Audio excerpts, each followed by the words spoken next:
Assalamualaikum warahmatullahi wabarakatuh. Langsung saja, yang pertama adalah konsep pendidikan dalam Undang-Undang Sisdiknas Nomor 20 Tahun 2003. Sistem pendidikan nasional Indonesia telah diatur melalui undang-undang. Sejak Undang-Undang Nomor 4 Tahun 1950 melalui Undang-Undang Nomor 2 Tahun 1989 dan terakhir Undang-Undang Nomor 20 Tahun 2003 Sistem Pendidikan Nasional. Penyelenggaraan negara telah berusaha menerjemahkan amanat yang tertulis pada Undang-Undang Dasar 1945.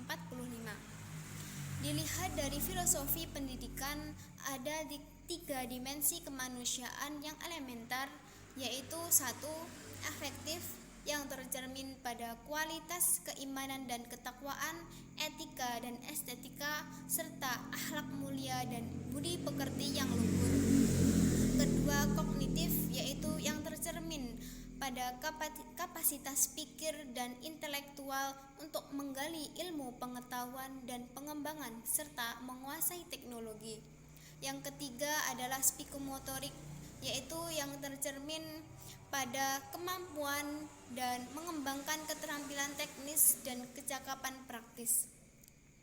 Ada beberapa ciri atau karakteristik kebijakan pendidikan yang merupakan warisan dari kolonial, yaitu 1. Sifatnya elitis atau lebih banyak memberikan kesempatan kepada masyarakat sebagian.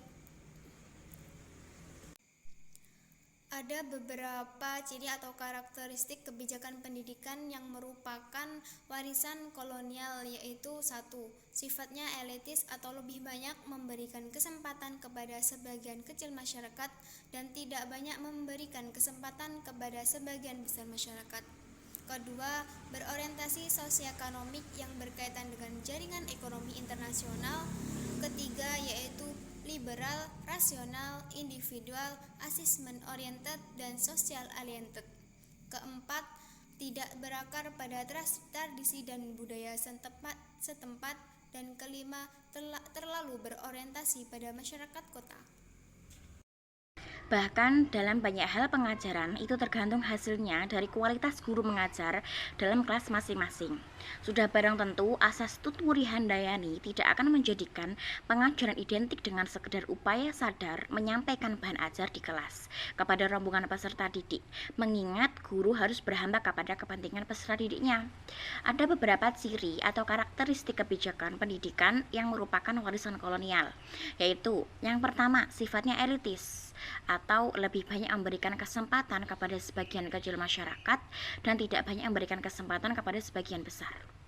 Yang kedua, berorientasi sosioekonomik, yaitu berkaitan dengan jaringan ekonomi internasional.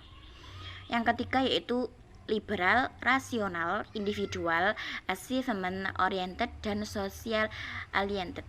Yang keempat, tidak berakar pada tradisi dan budaya setempat.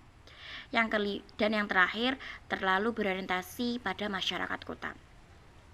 Studi kebijakan pendidikan sebagai kebijakan publik memiliki 3 manfaat penting, yaitu yang pertama, pengembangan ilmu pengetahuan. Dalam kaitan ini, ilmu dapat menempatkan kebijakan pendidikan sebagai variabel terpengaruh.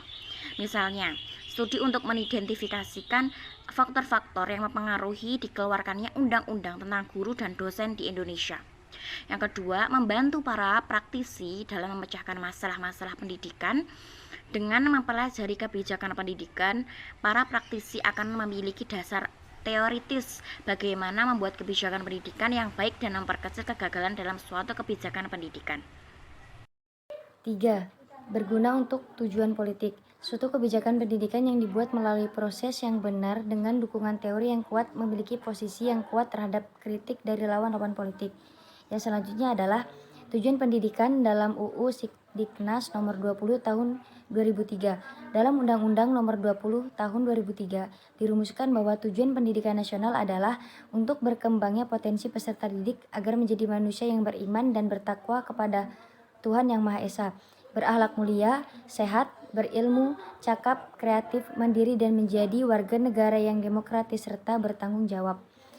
Gambaran tujuan pendidikan nasional dari rumusan tersebut merupakan gambaran manusia Indonesia seutuhnya yang menjadi cita-cita tertinggi. Menurut Hasbullah, ciri-ciri dari manusia Indonesia seutuhnya adalah A. Beriman dan bertakwa kepada Tuhan Yang Maha Esa. B. Berbudi pekerti luhur. C. Memiliki pengetahuan dan keterampilan. D. Sehat jasmani dan rohani. E. Kepribadian yang mantap dan mandiri. F. Bertanggung jawab terhadap masyarakat dan bangsa. Tujuan pendidikan nasional sesuai dengan TAP MPRS tahun 1996 tentang agama, pendidikan, dan kebudayaan, maka dirumuskan bahwa tujuan pendidikan adalah untuk membentuk manusia Pancasila sejati berdasarkan pembukaan Undang-Undang Dasar 1945. Trisna Sastrawijaya mengungkapkan, tujuan pendidikan adalah segala sesuatu yang mencakup kesiapan jabatan, keterampilan memecahkan masalah. Dalam hal ini, pendidikan diharapkan mampu mengembangkan wawasan anak terhadap ideologi, politik, agama, ekonomi, sosial budaya, dan pertahanan secara tepat dan benar, sehingga dapat membawa kemajuan individu, masyarakat, dan negara guna menciptakan pembangunan nasional. Selanjutnya, fungsi pendidikan.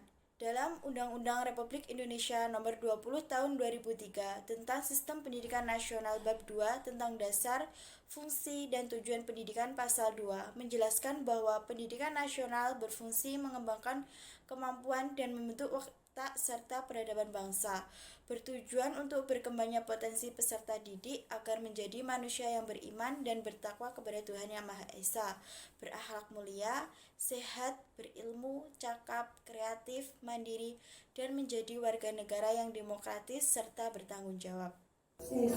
Fungsi pendidikan adalah menghilangkan segala sumber penderitaan rakyat dari kebodohan dan ketertinggalan, serta fungsi pendidikan Indonesia menyatakan bahwa pendidikan nasional berfungsi mengembangkan kemampuan dan membentuk watak serta peradaban bangsa yang bermartabat dalam mencerdaskan kehidupan bangsa.